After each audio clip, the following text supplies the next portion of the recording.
예, 하나님께서 우리에게 주시는 말씀은 로마서 1장 17절 말씀 보겠습니다. 로마서 1장 17절 한 절 우리 함께 읽도록 하겠습니다. 로마서 1장 17절 한 절 함께 읽겠습니다.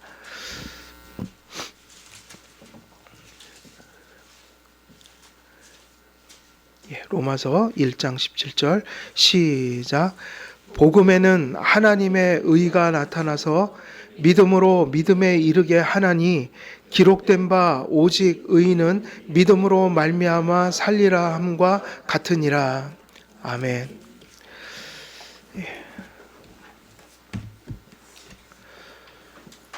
기독교 강요는요, 니은번 할 차례니까 317페이지죠.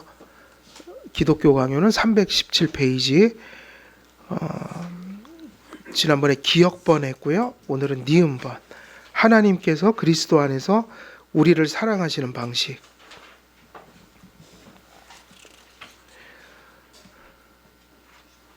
그래서 저희들이 지난 시간에는 예수 그리스도의 그 공로 얘기를 하면서 결국 예수께서 우리를 죄악 가운데 해방시켜 주시는 방식이 이제 결국 예수께서 공로를 세우시는 일이었다. 근데 그 예수께서 공로를 세우시고 우리를 용서하시고 하나님과 새 관계를 만드시면서 새 삶을 허락하실 때 그거를 우리가 통틀어서 구속을 성취하셨다고 한다면 예수님의 그 모든 그 구속에 연관된 사역들이 그리고 그 열매들과 성취들이 그리고 그것을 우리에게 베풀어 주시는 그 모든 적용의 역사까지도 결국 누구의 뜻이 그것을 그렇게 이끌어 가셨냐면 하나님의 뜻이었다, 의지였다. 하나님이 그걸 원하시면 그걸 막을 존재가 없다. 그래서 이제 예정의 중요성을 말씀드렸어요. 그 예정이 펼쳐진 것이다.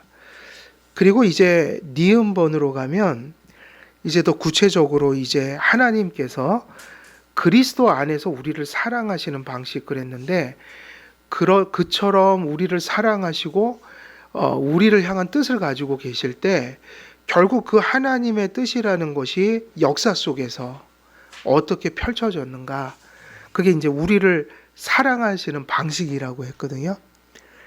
그래서 이제 이 부분이 정말 중요해요. 이 사랑하셨다라는 것을 우리는 보통 요약적으로 뭐를 딱 표현을 할까요? 예수님이 우리 사랑하셨어. 그럴 때 보통 그걸 상징적으로 요약적으로 그렇게 얘기를 하거든요. 십자가라는 것으로 상징을 해요. 그 십자가 사건으로. 그런데 그 십자가 사건이라는 것이 우리가 이제 사랑을 표현한다고 할 때 그래서 이것이 중요하다. 사람들은 저마다 적어도 교회에 발을 딛고 하나님을 어느 정도 인식할 때 결국 우리 성도들에게 있어서 최고의 질문 그리고 확신하고 싶어하는 그 욕구 그게 이제 뭐냔 말이죠. 성도들은 무엇이 고민인 거예요? 하나님이 정말 나를 사랑하시는가? 여러분 시험에 들 때는 언제 시험에 들어요? 하나님이 정말 나를 사랑하실까? 사실 그 문제로 다 돌아가거든요. 그래서 우리의 신앙이 충천할 때는 우리가 고백하는 게 그거예요. 하나님이 정말 나를 사랑하는구나. 그게 좋은 방식이든 잘못된 방식이든 교회 안에서 이루어지는 일은 그거예요. 우리가 그렇게 확인하고 싶어하는 건 하나님이 정말 날 사랑하셨나? 사랑하시는가? 앞으로 날 사랑하실까? 이 질문이거든요. 우리가 흔들릴 때는 그 질문에 뭔가 문제가 생긴 거죠. 정말 사랑하셨나? 정말 사랑하시나? 그리고 계속 사랑하실까? 요게 이제 본질이라고 볼 수 있어요. 결국 성도들은 무엇에 목말라 하고 무엇을 찾으려고 그렇게 애를 쓰냐면 하나님이 나를 사랑하시는 것을 확인하고 싶어 하는 거예요. 그런데 그 사랑을 이 제목에 따르면 되게 바른 방식으로 확신해야 된다는 게 되게 중요해지는 거예요. 그래서 제목 자체가 뭐죠? 하나님께서 그리스도 안에서 우리를 사랑하시는 방식을 했어요. 그래, 이 부분을 잘못 이해해버리면 아무리 이제 그걸 확인하고 싶어도 확인할 길이 없어진다. 그래서 사람들은 가끔 다급할 때 기도하죠. 하나님, 제가 지금 절벽에 이렇게 몰렸는데요. 사랑하시면 저에게 이런 증거 하나 보여주세요. 다 그러거든요. 그게 각자가 다 다르다는 얘기예요. 어떤 사람은 사업이 어려울 때 사업이 다시 흥망하면 사랑했다는 확신을 가져요.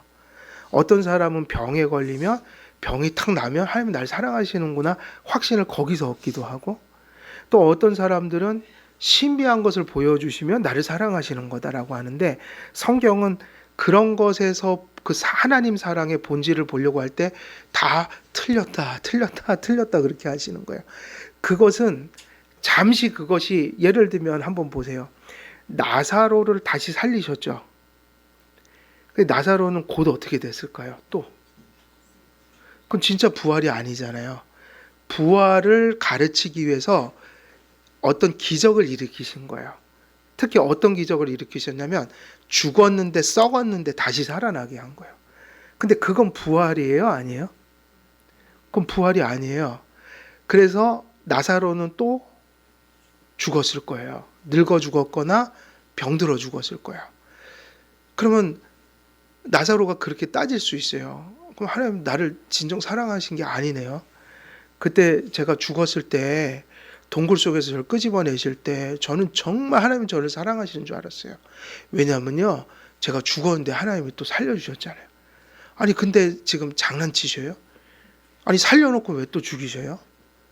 난 계속 살 줄 알았는데요. 인생사가 실제로는 하나님 사랑을 잘못 이해하면 이렇게 돼요. 우리가 어렵다가 또 좋다가 이것이 전도서 말씀대로 하면 교차되어 있다고 그랬잖아요. 그러니까 하나님의 은혜인 건 맞는데 그건 또 상황이 나빠질 수가 있을까요? 없을까요? 있어요. 아이들도 말을 잘 듣다가 안 듣다가 그래요. 말 잘 듣게 해주세요. 그래도 또 조금 있으면 말을 안 들어요. 그러다 또 말을 잘 듣기도 해요. 우리들도 다 그러고 컸어요. 모든 게 다 그래요. 모든 게 그게 교차합니다. 그래서 하나님의 사랑을 하나님이 우리를 사랑하는 방식으로 이해하지 못하면 뭐 할 수 있을까요? 하나님을 뭐 할 수 있을까요? 오해할 수 있단 말이에요.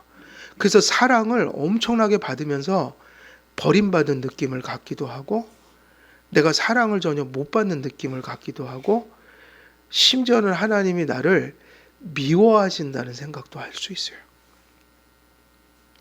저는 제가 부모님한테도 그런 오해를 한 적이 있을까요? 없을까요? 우리들이. 있죠. 사랑을 안 하나? 우리 엄마, 아버지가? 그런 오해를 하는데 시간 조금만 지나면 다 알아요. 그게 얄팍한 감정으로 내가 부모님 오해했구나. 그런데 이게 하나님은 사실은 더 오해하고 삽니다. 우리가. 되게 안 보이시거든요. 하나님을 아는 것이 정말 그렇게 쉬운 일이 아니에요. 그러니까 우리가 하나님을 사실은 모든 것 속에서 사랑을 보지만 하나님께서 정말 구속의 사랑을 깨닫기 전까지는 그 하나님 사랑에 안착할 수가 없거든요. 그런데 그 사랑을 확인할 때 우리는 때때로 우리의 방식으로 하나님 사랑을 확인하려고 할 때가 있단 말이에요. 그러면 오해를 하게 된다. 그래서 성경에서 지금 제목이 그렇게 돼 있어요. 성경을 따라서 우리를 사랑하신 사랑을 우리는 십자가 사건 속에서 발견하지 못하면 그 어느 곳에 가서도 발견할 수가 없다.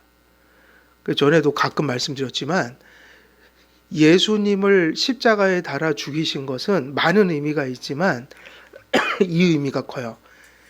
내가 너희들이 의심할 수 없을 정도로 분명하게 너희들 사랑하는 것을 확증하겠다 이거예요. 그 성경 구절에 그거 있죠. 정확하게 지금 못 외워서 대충 내용이 하나님께서 당신의 아들을 십자가에 달려 죽이심으로 하나님이 우리를 사랑하심을 어떻게 하셨다고 그랬어요. 거기 확증이란 말은 분명히 나오잖아요. 그게 뭐냐면 이런 뜻이에요. 다른 것을 통해서는 아무리 너희를 사랑해도 너희들은 또 나를 의심해. 그리고 계속해서 나에게 묻게 돼 있어. 그래서 내가 마지막 한 가지를 보여줄 거야. 근데 이거 가지고도 확신을 못하면 나도 이제 너희를 어떻게 할 수가 없다. 그럼 그게 무슨 뜻일까요? 하나님의 아들을 이 땅에 보내서 십자가에 달려 죽이셨다는 얘기예요. 근데 거기서도 하나님 사랑을 못 보면 하나님 사랑을 확인할 길이 없다. 적어도 그걸 깨달아야 된다. 나 같은 존재를 위해서 아들을 십자가에 달아 죽이셨다. 그럼 여기서 뭐를 깨닫는 거죠? 십자가에서 누구의 사랑을 깨달아야 돼요? 우리가 왜 확신했다고 그럴 때 있잖아요. 막 하나님이 나를 얼마나 사랑하시는지 몰라. 그때 그 말이 맞을 수도 있고 그저 자기 확신에 도취된 것일 수도 있는 거예요. 우리가 항상 성도님들은 하나님이 나를 사랑하시는 이유를 십자가에서 찾아야 돼요. 나를 위해서 십자가에 달려 돌아가셨습니다. 그래서 저는 압니다. 이보다 더 큰 증거가 없습니다. 우리는 가끔 그러죠. 내가 얼마나 사랑을 많이 받은지 몰라요. 그냥 고등학교 때 우등상만 타고 다녔어요. 하나님 사랑을 얼마나 많이 받은지. 근데 그런 소리 하면 콧방귀도 안 껴요, 저는. 그게 뭐 하나님 사랑을 확증하는 겁니까? 저 세상에서 하나님 모독하면서 그죠? 학교 수석하고 다니는 애들 많아요. 하나님을 절대로 안 섬기는데 공부는 항상 1등만 하는 아이들 세상에서 쎄고 쎘단 말이에요. 그것이 하나님 사랑을 확증하는 게 아니라 어디서 확증해야 돼요? 십자가예요. 십자가에서 달려 죽으신 예수님을 보면서 저는 하나님의 사랑을 깨달았습니다 할 때 그게 구속적 사랑을 깨달은 거예요. 그래서 성경에 그대로 나오잖아요. 하나님이 이처럼 세상을 사랑하사 독생자를 주셨으니 이는 저를 믿는 자마다 멸망치 않고 영생을 얻게 하려 함이니라. 그래서 하나님께서 그리스도 안에서 우리를 사랑하는 방식을 하나님이 사랑하는 방식 속에서 확인해야 된다. 이거 되게 중요한 겁니다. 이것을 우리가 붙들지 못하면 하나님의 사랑을 계속 찾아 헤매게 돼요. 계속 묻게 됩니다. 진짜 사랑하세요? 진짜 사랑합니까? 이렇게 되는 거예요. 요한복음 3장 16절에 따르면 우리의 구원의 최고의 원인은 누구의 사랑이라고 되어 있습니까? 하나님 사랑이요. 그리고 2차적인 그리고 근접적인 원인은 누구예요? 그리스도를 믿는 믿음. 하나님이 사랑하셔서 아들을 보내셨고 그 아들을 믿어야 구원받으니까 우리에게 뭘 주신 거예요? 믿음을요. 그러니까는 최고의 원인, 궁극적인 원인은 하나님이시고 도구적인 원인은 그리스도께서 믿음이라는 걸 우리에게 주셔서 그 십자가에서 하나님 사랑을 발견하게 하시는 거죠. 그걸 받아들이게 하시는 거죠. 하나님이 세상을 이처럼 사랑하사 독생자를 주셨으니 이는 그를 믿는 자마다 멸망치 않고 그랬어요. 구원은 오직 그리스도의 어디서 나오기 때문이에요? 하나님의 뜻 안에서 보내신 오직 그리스도의 뭐에서 구원이 나와요? 인격과. 그래서 우리의 구원은 예수님의 뭐 안에 있다고 봐야 돼요? 인격 안에. 그리고 그의 무엇 안에요? 사역 속에. 그럼 이 얘기를 풀면 이렇게 되죠. 그런 분이 그런 일을 하셔서 우리가 구원을 받게 된 거죠. 그분의 인격과 사역이다. 우리는 그리스도를 의지하는 믿음으로 뭐를 얻는다고 돼 있죠? 의를 얻는다고 돼 있어요. 이것이 핵심이에요. 하나님께서 우리를 사랑하시는 방식은 우리의 의를 보고 사랑하시는 게 아니라 아들로 하여금 뭔가 의를 이루게 해서 그것을 우리에게 전가하심으로 우리에게 살 길을 열어주셨다. 그러면 이 의를 받을 때 우리는 하나님께 무엇을 받았다고 생각해야 되는 걸까요? 사랑이요. 성경은 우리가 하나님을 먼저 사랑한 것이 아니고 하나님께서 우리를 어떻게 사랑하셨어요? 먼저 사랑하셨습니다. 그래서 우리가 하나님 사랑하는 것은 공로가 되면 안 돼요. 우리가 하나님 사랑하는 건 뭐가 돼야 되죠? 응답이에요. 그리고 우리가 하나님을 사랑하는 것은 그분의 사랑을 우리가 깨닫고 누리는 것에 대한 증거예요. 항상. 그러니까 우리가 사랑하는 것은 공로가 될 수 없고, 하나님이 사랑을 하니까 우리 안에서 하나님을 사랑하는 반응이 터져 나오게 되는 거니까 이것은 은혜인 거죠. 그래서 하나님 사랑하는 것은 공로가 될 수 없습니다. 그래서 우리는 언제나 그렇게 고백하죠. 우리가 구원받은 것은 믿음으로 얻은 의 때문이다. 근데 그 의는 누구 거죠? 우리 것이 아니라 그리스도의 것이다. 그래서 마르틴 루터라는 사람이 끊임없이 자기가 그 의를 만들려고 하다가 계속 실패를 했고 고통을 당했어요. 계속 안 되는 거예요. 그러면 그렇게 하나님께 환심을 살려고 무언가를 그렇게 열심히 했는데 맨날 넘어져요. 그럼 누가 미워질까요? 하나님 미워지죠. 하나님은 왜 이렇게 날 힘들게 하지? 이렇게 되는 거예요. 그때 루터가 깨달은 거는 이런 의가 아니라, 내가 이루는 의, 분배적 의가 아니라, 그걸 뭐라고 부르냐면 선물로서 의라고 그래요. 그 신학 용어예요, 이건. 분배적 의는 하나님이 잘하면 상 주고 못하면 벌 주는 거거든요. 그러면 이거를 채우려고 내가 막 허덕이는 게 분배적 의를 채우기 위한 그 자기 공로를 쌓는 거다. 그런데 그게 안 된단 말이에요. 근데 신학 용어에는 그런 용어가 있어요. 분배적 의가 아니라 선물로서의 의를 얘기한다고요. 그게 루터가 깨달은 의예요. 예수님이 이루신 거를 우리에게 거저 주셔서 우리가 의인이 되는 거. 이거를 선물로서의 의라고 그래요. 그래서 예수님 믿는 우리 성도님들은 다 뭐를 선물로 받은 사람들이에요? 의를요. 예. 그래서 이것이 하나님이 먼저 사랑하신 그 사랑으로 인해서 역사 속에서 혹은 우리의 가슴 속에서 일어나고 성취된 거라는 것을 얘기하고 있죠. 그리고 그 사랑은 속죄제물이 되셔서 우리의 죄를 속하신 이를 통해 확증됩니다. 구원으로의 우리의 선택은 그리스도 안에서의 선택이고, 이게 되게 중요합니다. 하나님이 선택할 때도 누구 안에서 선택을 하신 거예요? 그리스도 안에서. 그러니까 그리스도가 없으면 선택도 없는 거예요. 그리스도 안에서 선택이 되었다. 그 선택에 의해서 그리스도 안에서 우리가 뭐를 입게 된 거죠? 선택을 받으니 때가 되니까 예수님을 보내셨고, 예수님이 이루신 것을 우리의 것이 되도록 주셨다, 이 얘기예요. 그리스도의 피로 화목하게 하심을 통해 하나님의 사랑이 부르신 자들의 마음속에 드러납니다.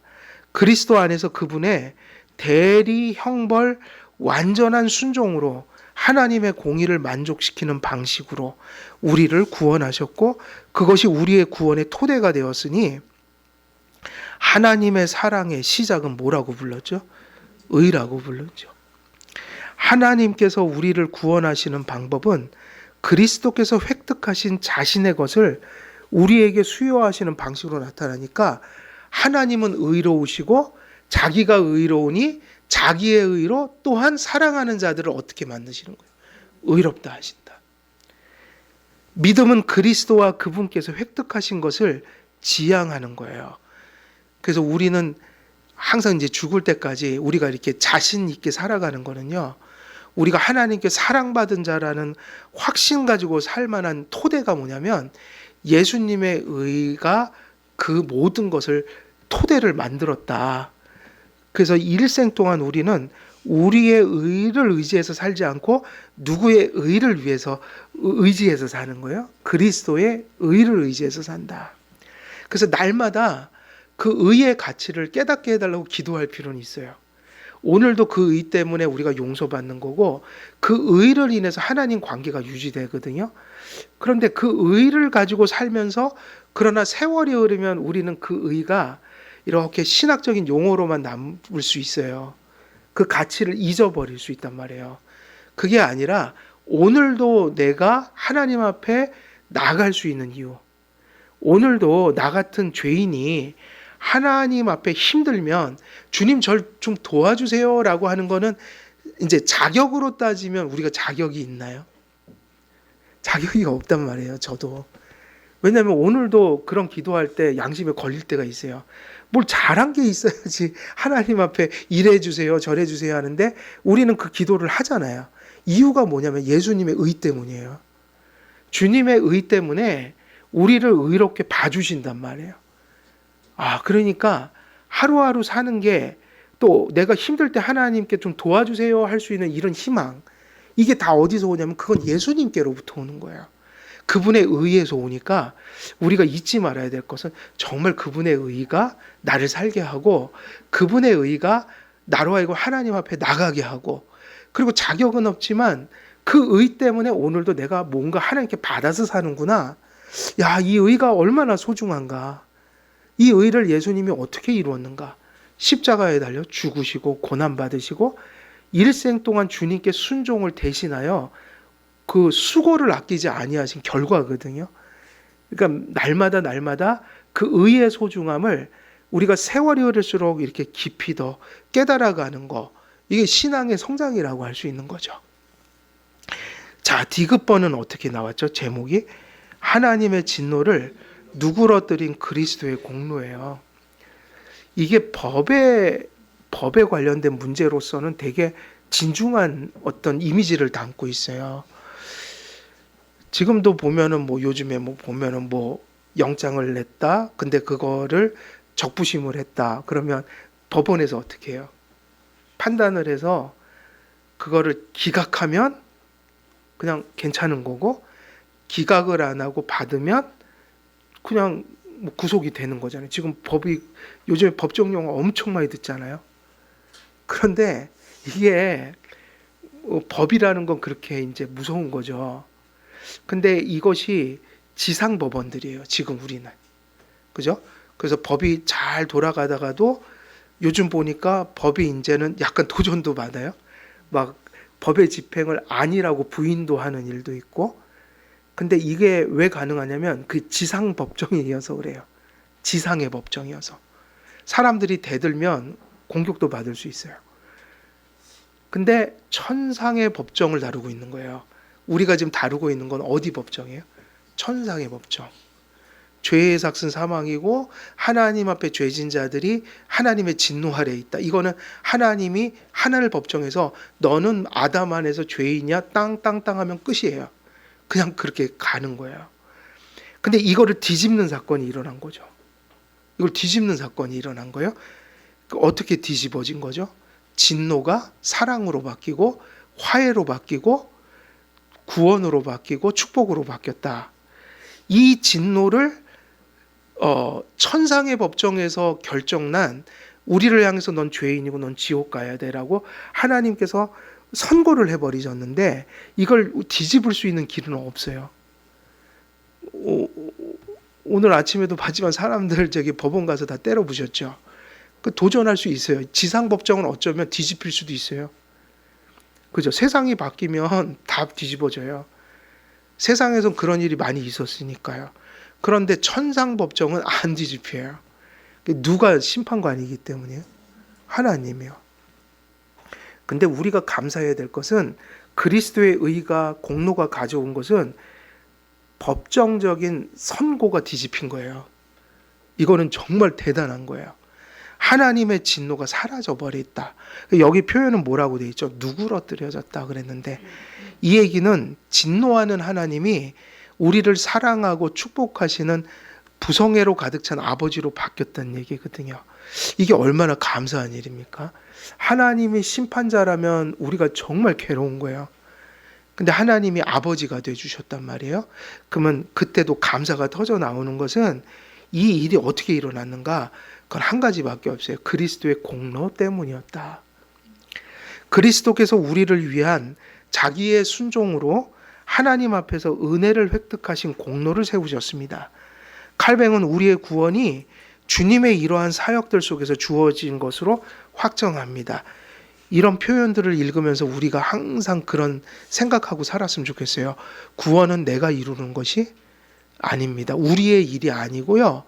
우리에게 나타나는 건 지금 결과가 나타나고 있는 거고 결실이 나타나는 거지 우리가 하는 게 아니에요.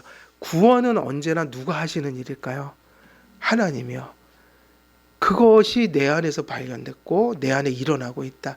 이게 믿음이거든요. 이게 얼마나 감사한 건지 몰라요.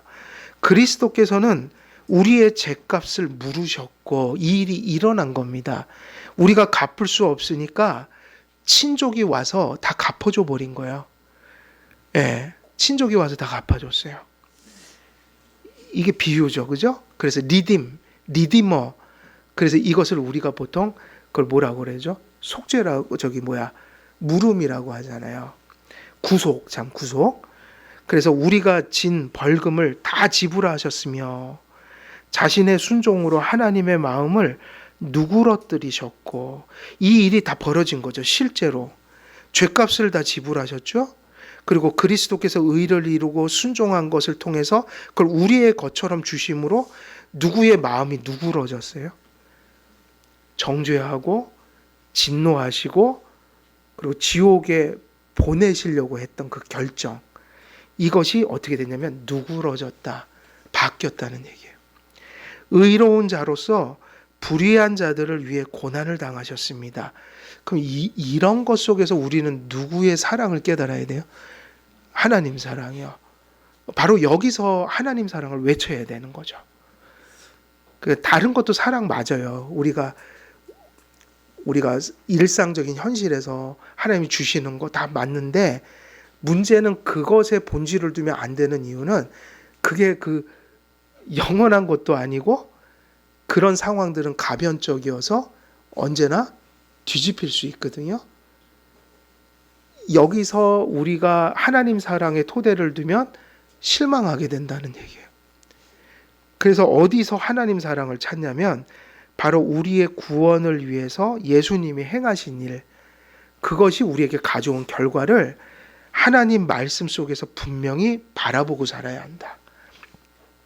즉 우리의 구원은 그분의 의로 말미암아 태어난 것이며 그분의 의만큼 유효하고 그만큼 공로가 있습니다. 그래서 우리 구원이 흔들릴 수 없는 이유가 어디 있을까요? 그래도 여러분들이 사시면서 그래 나는 괜찮아, 나는 괜찮을 거야 이러고 살아야 되는 그 이유가 뭐냔 말이에요. 구원론적으로 여기에 있는 거예요. 우리가 받은 의가 완전하기 때문이에요. 그 받은 의가 너무 완전해서 그 의는 우리를 구원하고도 남을 의다. 그러니까 뭐가 든든해서 우리가 흔들리질 않냐면 내가 뭘 잘해서 흔들리지 않는 것도 아니고 내가 미래에 꼭 잘할 거라고 해서 내가 흔들리지 않는 게 아니라 내가 받은 의가 너무나 완전한 것이어서, 그래서 그걸 그렇게 표현하죠. 예수의 의는 충족하고 완전한 의다. 너무 충족하고 완전해서 그 토대는 흔들릴 수가 없다는 거예요. 그러니까 우리의 그 뭔가 자신감, 확신, 안정감은 어디서 오냐면 우리에게서 오는 게 아니라 그리스도에 의해서 와야 한다. 그래서 여러분 우리가 우리 자신을 보기 시작하면요 우리 흔들려요. 우리의 인격을 보면 우리가 안 흔들릴까요? 저는 내 인격을 알아요. 한계를 알아요. 좋은 점도 있지만 나쁜 점도 많아요. 그리고 이거는 제가 지금 확실히 얘기하자면 절대 죽을 때까지 저는 이걸 다 극복할 수가 없어요. 불완전한 인간일 뿐이에요. 저는 모든 게 다 그래요. 제 감정 좋다가 싫다가 뭔가 막 끌어올랐다가 식었다가 예측할 수가 없고 아무것도 안정된 게 없다. 내가 나를 바라보기 시작하면 불안정밖에 없어요. 모든 게 다 흔들리는 거예요. 그러니까 뭐를 바라봐야지 그게 안정이 될까요? 그리스도요. 그래서 배는요 항상 이렇게 떠다니지 않을 때는 뭐를 든든히 내려야 돼요? 닻이요. 인생에 닻이 있어야 되는데 히브리서에서 그 닻이라고 그랬잖아요. 믿음의 닻을 내리라. 그래서 우리가 우리를 인해서 안정감을 갖는 게 아니라 그리스도의 의를 붙들므로 안정이 와야 됩니다. 막 요동치듯이 뒤흔들리는 거는 어쩌면 내가 내 자신을 바라보기 때문이에요. 그러면 안 됩니다. 그리스도가 이루신 일을 자꾸 생각해야 되고 확고부동한 것을 자꾸 바라봐야 돼요. 그리스도의 공로는 이 두 가지 사실로부터 비롯되는 것입니다. 첫째는 그분의 대리 형벌적 죽음. 이걸 무슨 순종이라고 했죠? 수동적 순종입니다. 둘째, 그리스도의 완전한 순종. 이거는 이제 율법에 주님이 순종해 가신 거. 이건 무슨 순종이죠? 근데 이걸 합쳐서 그 그리스도의 완전한 순종이라고 불러요. 이것은 분리되지 않지만 구분되는 하나의 완전한 순종의 두 측면입니다. 하나님의 진노는 그리스도의 죽음으로 누그러뜨려졌습니다. 또한 아담의 죄로 말미암아 우리가 하나님에게 멀어지고 멸망에 이르도록 정해진 것 같이 그리스도의 순종으로 말미암아 우리가 의인으로서 영접되는 호의를 입은 겁니다. 그러니까 하나님의 사랑을 조금이라도 받을 수 있는 길은 그리스도의 중보밖에 없어요.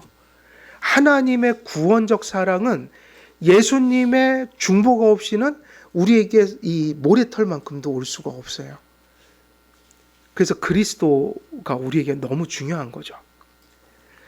그리스도의 공로에 대한 이러한 인식으로부터 칼뱅은 대리 형벌 만족적 속죄를 더욱 분명히 제시합니다. 그리스도의 공로로부터 우리를 위한 은혜가 태어났다는 의미는 다음과 같은 사실을 뜻합니다. 그리스도의 피 흘림의 효과는, 그래서 여러분들은 그리스도의 피 흘림 역사, 그건 지금 예수님의 피가 똑똑똑 떨어지는 게 아니라 2000년 전에 이미 흘려졌죠. 그죠? 이미 흘릴 걸 다 흘리시고 죽으시고 부활하셨잖아요. 근데 예수님의 피가 흘려졌어요? 안 흘려졌어요? 흘려졌죠? 이거는 역사적 사실이라고 하는 거예요. 이거의 효과를 믿고 사세요? 안 믿고 사세요? 이거를 아셔야 된다고요. 예수님의 흘리신 피는 역사적으로 이미 흘려졌거든요. 근데 우리에게 복음이 되는 이유는 그 피가 흘려졌을 때 우리에게 어떤 효과를 가져왔다는 얘기예요. 구원적 효과를. 우리는 보혈의 찬송을 부르면서 그런 생각을 하면서 불러야 돼요. 그래서 그 피 흘림의 효과가 뭐죠? 이거는 실제란 말이에요. 무엇을 제거하는 능력이 있어요? 죄책이요. 죄를 지면요, 법적으로 죄인이 됩니다. 그리고 벌을 받아야 되는 선고를 받는 거죠. 그래서 죄인들은 지옥에 가게 돼 있는 거예요. 이걸 뭐라고 그러죠? 죄의 책임. 그러니까 이 책임은 반드시 우리가 갚게 돼 있어요? 안 갚게 돼 있어요? 반드시 갚아야 돼요. 그런데 이것을 어떻게 했다? 예수님의 피의 효과는 뭐냐면 죄책을 어떻게 해버려요? 제거한다는 거예요.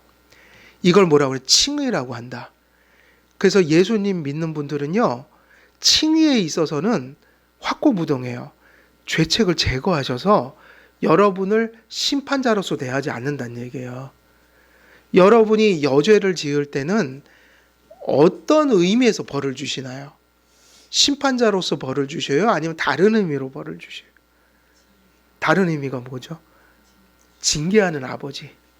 근데 그 징계도 어떤 징계예요? 죽이려고 징계하는 게 아니라 고치려고, 교정하려고. 그러니까 성경에는 징계가 없으면 사생하여 자녀가 아니다 그랬어요. 그러니까 징계조차도 사랑이거든요. 그러니까 이렇게 만든 게 뭐의 효력이었어요? 그리스도의 피의 능력이에요. 이는 그리스도의 피 흘림의 값으로 하나님의 심판에 물음이 있게 된다는 사실로 귀결됩니다.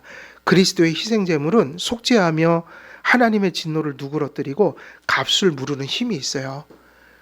우리가 오늘도 부족하지만 예배드리고 하나님 앞에 나가서 뭔가 은혜를 받을 희망을 갖는 것은 이 예수님의 피값 때문이에요. 그리스도의 공로는 다른 사람들이 빚진 것을 갚음으로써 그들을 위한 의를 획득하기 위한 것이었습니다. 은혜와 믿음에 의해 그리스도에게는 우리의 죄책이 전가되었고, 그러니까 이게 주님은 나쁜 걸 받으셨어요. 뭘 받으셨어요? 우리 죄책은 누가 짊어지셨어요? 그리스도가. 그래서 십자가로 가서 다 갚으시고 형벌을 대신 받으시고 우리에게는 뭐를 전가해 주셨냐면 의를 전가해 주셨어요. 이게 사랑이죠.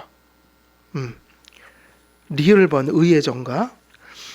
칼뱅은 그리스도의 전가되는 공로와 관련해서 먼저 수동적 순종, 즉 대리적 형벌적 죽음에서 비롯된 공로를 해설합니다.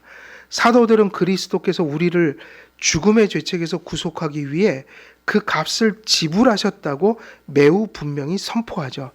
그분의 죽음은 구속의 값을 치르는 것이었습니다. 하나님의 심판 앞에서 안전히 설 수 있는 길은 그리스도의 피를 피난처로 삼아 그분의 의를 취하는 것밖에 없어요. 그래서 여러분 이것도 중요합니다. 우리가 이 사실을 확신할 때 감정과 기분으로 이걸 자꾸 확신하려고 하면 될까요? 안 될까요? 그럼 안 돼요. 왜냐하면 지금도 우린 죄책감을 가지고 살거든요. 그래서 이 은혜를 기분으로 자꾸 이렇게 확신하려고 하거나 다가가서는 안 되고요. 하나님의 말씀이 나를 용서하셨대, 이 접근으로 가야 되는 게 맞는 거예요. 근데 그 반대도 똑같아요. 어떤 분들은 죄를 인정 잘 안 하려고 하는 분들도 계세요.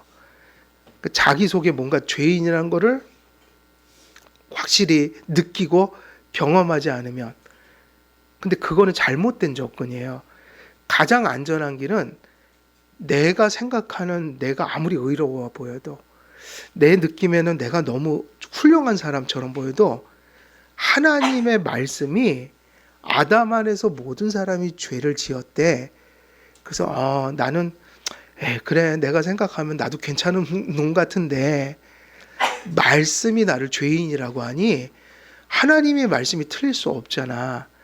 나는 내 기분, 감정을 따라서 믿는 게 아니라 말씀이 나를 죄인으로 규정했기 때문에 나는 그걸 믿어. 이게 정상인 거예요.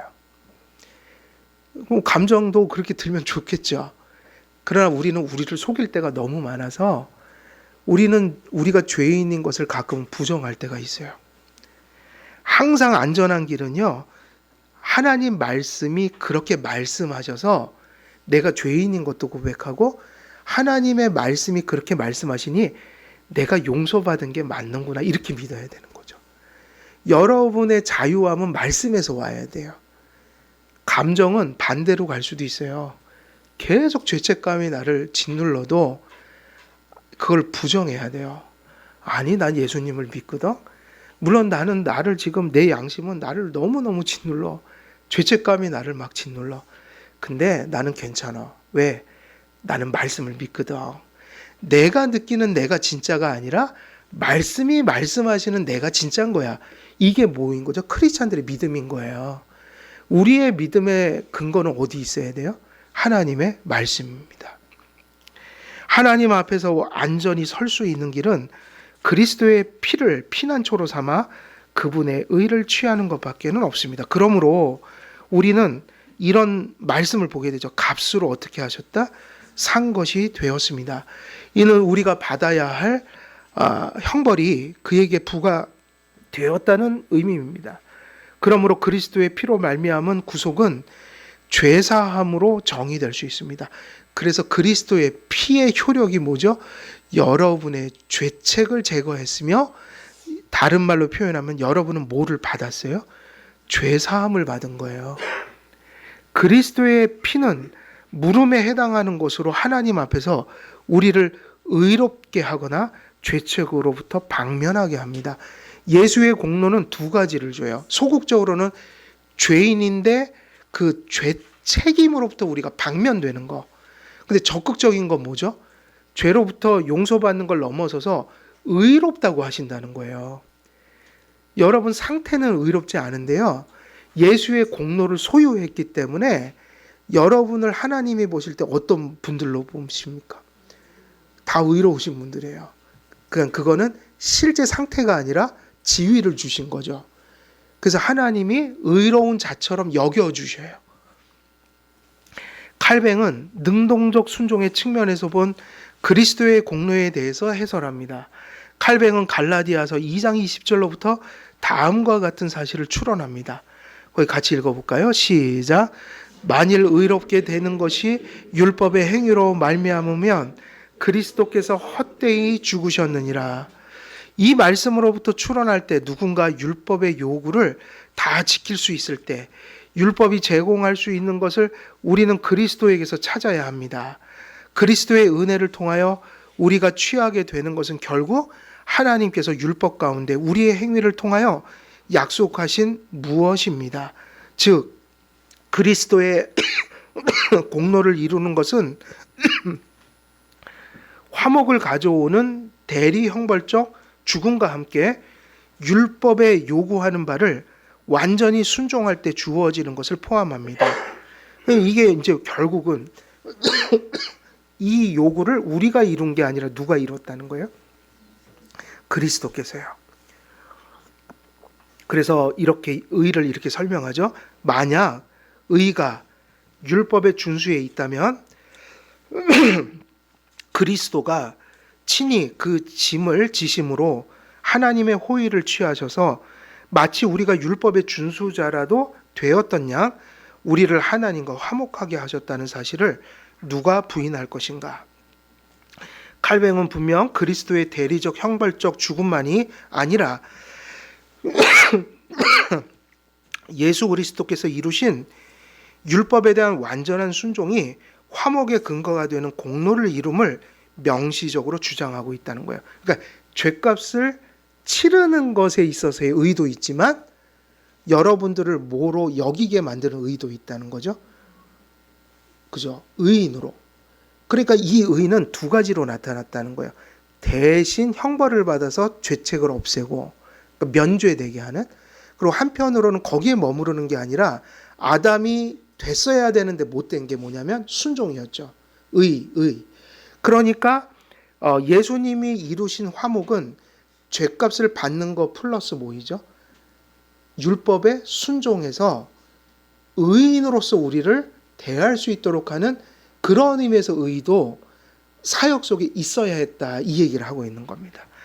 그래서 우리가 이 개혁신학 안에서 계속해서 예수님의 속죄를 두 가지로 얘기했잖아요.